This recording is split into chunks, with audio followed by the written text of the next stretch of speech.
Hi, Chrissy here. A lot of you know me as Chrissy from couponconfidants.com, but I am here for another reason today.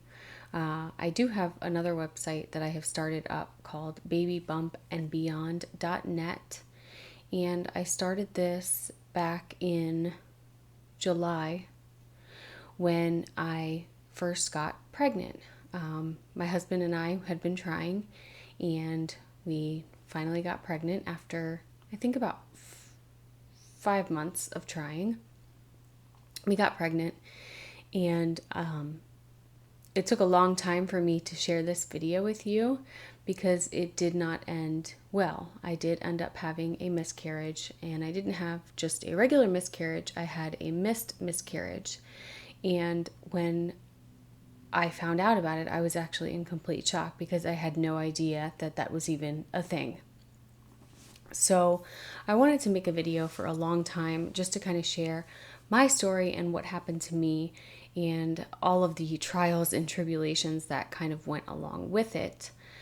So that is what this video is going to be about. So like I said, in July, I think it was actually July 4th, I found out I was pregnant exactly a week before that. And July 4th, I believe I was 4 weeks pregnant at that time. I was supposed to have gotten my period then. So I was ecstatic. I actually did film a couple of videos. I did week by week videos for a while that I was going to post here because I wanted to share my journey week by week as to how I was feeling and what was going on. So naturally, my mother got me the book, the famous pregnancy book that everybody gets when they get pregnant, What to Expect When You're Expecting. And I started reading it right away. I mean, I was loving it. I was looking at YouTube videos, listening to other people's stories, which was so fun, looking at baby stuff online, just all kinds of stuff. So I read the book. I started reading all of the weeks that had gone past so I could catch up to where I was and then even read a little bit ahead of time. I downloaded apps on my phone. So I was pretty much ecstatic. There was one chapter in the book called miscarriages, and it obviously was going to go over miscarriages. And as soon as I saw it, I gasped. I was like, no, there's no way I want to read that. Who wants to read about that when you're happy and you're excited? And you know, it's a scary thing to think about. So a lot of people, or at least me personally, I just pushed it to the side. And I am the youngest in my family, so I never had younger siblings. I never saw, my mother pregnant or had somebody close to me pregnant that I got to, see go through the different symptoms and steps and things like that, or ever knew of anybody that had a miscarriage. So we went to our first weekly appointment. I think it was at 6 weeks. They did the ultrasound. They pulled up the picture. The heart was beating. We got to hear it. It was amazing. So I went ahead and ate healthy. Like I said, I was filming videos for you guys that I was going to post, sharing my week by week updates. I started shopping for diapers and, couponing like I always do. I have coupon diapers still in my stockpile to this day from this experience. So fast forward from the 6-week appointment all the way to the 12 weeks. We were going to go in for the 12-week appointment. We did go in for the 12-week appointment. And I read online that a lot of times they even take a guess at that point of the gender. I know it's not positive, but the baby at that point should be a pretty good size. And I'm a chunky girl, so I mean, I felt bloated and felt like I had a little bit of a pouch, but I kind of have a pouch no matter what. So we went into our 12-week appointment, and she did the ultrasound. Gosh, I thought this was going to be easier because it's been so long, but she did the ultrasound, and you could tell immediately something was wrong. And she said, she got this look on her face, and I just looked at my husband, and I just knew instantly something was not right. And she said, I'm so sorry, but the baby had stopped developing in week 7. And I was just absolutely distraught at this point. I had no idea that you could not have any symptoms, because I didn't have any cramping, I didn't have any bleeding. I actually still had some pregnancy symptoms, so I had no idea that something like this could even happen. I just didn't know. I was completely blindsided. And she said, I'm sorry, there's no heartbeat. And by the size, it looks like it stopped developing in week 7. So just a week after I had heard the heartbeat, it was already gone. And now I'm thinking to myself, it has already been passed on for 5 weeks inside of me, and nothing has happened. I haven't had any symptoms of this at all. So what they do next is they do a follow-up appointment, I guess just to confirm, because sometimes maybe the baby's in a position that you can't hear the heartbeat, even though we already could tell the size and everything. It was for sure that it had stopped developing. So we went back for our follow-up appointment, and she confirmed that yes, we did lose it. And my choices from there were to just wait it out, because she said that eventually it's going to come out. You're fine just to walk around like that. Or you can have a D&C. And actually, and there is, I guess, a pill that some doctors can give you. She didn't condone it. And I did actually find a second doctor, and he didn't condone it either. To give the pill. So I went ahead and chose to try to just let it pass naturally. It was mentally and physically exhausting. I mean, you're waking up every single day, going to sleep every single night, not knowing when or if it's going to happen. I wore a pad all the time. I didn't know, I couldn't sleep.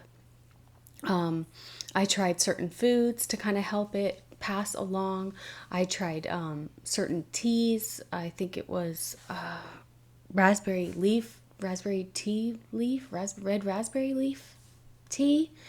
I tried that. I tried exercising really hard. I started to get a little bit of spotting here and there, but nowhere near what I should have.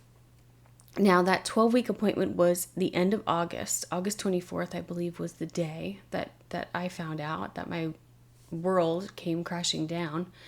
And I went on for another almost 2 months trying to pass it on my own, and nothing happened. So finally in October, I decided with my new doctor that it had been enough, and we had to go ahead and do the D&C. As much as I didn't want to do it, I knew that it wasn't like it was my choice. At this point, it was just something that had to be done. So we went ahead and went in to have the D&C. It was supposed to be, he said, don't worry about it. People do it all the time. It's a quick procedure. Basically, I'm going to get in there and get out, and you'll be out in 5 minutes. We do put you to sleep. It was done in the hospital. And I should be done in about 5 minutes, and then, you'll go into recovery and you'll get to go home the same day. And I said, okay. So we scheduled the surgery. I went to have the surgery, and I guess the surgery took longer than expected. I think it took, about an hour. My husband had been freaking out because he was told, he was going to find out that I was okay in about 5-10 minutes. And, almost an hour did go by, and he still knew nothing.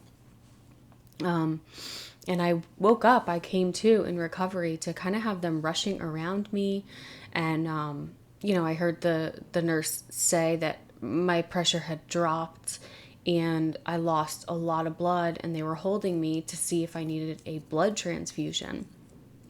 So I'm just like waking up groggy yet terrified out of my mind, because I have no idea what actually happened during the surgery or what complications, what went wrong. I was lucky enough to not have to have a transfusion. I guess I did lose a lot of blood, but not enough to get a transfusion. And my pressure stabilized. I was able to get up and go to the bathroom and walk back, and I kind of just recovered for a little bit. And I was able to go home, and they sent me on my way. So when I went back to the doctor for my follow-up appointment in a week, I found out what had actually happened was a lot of times during a missed miscarriage, your body still thinks that you're pregnant. So you still get symptoms, your hormones are still raging, your pregnancy tests are still coming out positive, that HCG level is still high in your system. And because your body still believes that you're pregnant, even the placenta is actually continuing to form. So I had what was called placenta accreta. And I kind of feel that might be why my missed miscarriage it kind of didn't let go. It might have not had anything to do with it. But when they did go in to do the D&C, it took a lot longer because what happens in placenta accreta is the placenta is supposed to hover along the uterus wall. It's supposed to hover there. And instead what it ends up doing is it ends up embedding into the wall. So even if you do go full term in your pregnancy, when they tell you to push and you push out the baby, and then they tell you after you have the baby to give another push, and then the placenta comes out after, that won't happen. And, if you were having a cesarean, then they would take care of that right then and there and kind of go in there and do what's in a way a D&C to get the placenta out. Or if you had a natural birth, since if the placenta is not in the way of the birthing canal, then what they would do is they would pull you away, I guess, to do a D&C and get it out. And a lot of times, well, some of the time, it goes even beyond the uterine wall and starts to embed into the bladder, which is called, I think that one is placenta accreta, maybe. But it's a scary situation because if you do go full term and you have one of these conditions, when the doctor goes in, of course, they're going to try to be as careful as they possibly can, but sometimes they cannot salvage the wall, and they end up having to do a hysterectomy. So that's what happened with me. He was able to do a clean D&C, and everything was okay. I had time to just go on and recover emotionally and physically. But that's it. I don't know. I just feel like if somebody's pregnant and you don't know about these different conditions, it's kind of good to just familiarize yourself with all of this different stuff, because things can happen along the way, and every pregnancy is different, every woman is different, every fetus is different. And if you just kind of read as much as you can and watch as much as you can, it might help prepare you for these possible things that you could end up having to go through. That is what happened with my missed miscarriage. I really wish I would have been able to pass it alone, but I do believe that everything happens for a reason, and maybe that's just something that I, wouldn't have wanted to see at home, or whatever the case may be. I still don't really know what happened. It could have been a genetic thing, or like the doctor says, your body is kind of like a computer. So, if when you're making a baby, if the programming just doesn't go right, sometimes the system just crashes, and it's just, not working out, and the body basically rejects it, if you will. So that's my story on my missed miscarriage. I hope this video helps somebody that has possibly gone through one, or is possibly going through one, if you are trying to stick it out and pass it on your own, or if you're trying to decide whether or not you should go through with the D&C. I just thought maybe I could help. If you have any questions, you can leave them in the comments below. And hopefully I'll be back doing some uplifting videos on pregnancy soon. Thanks, guys.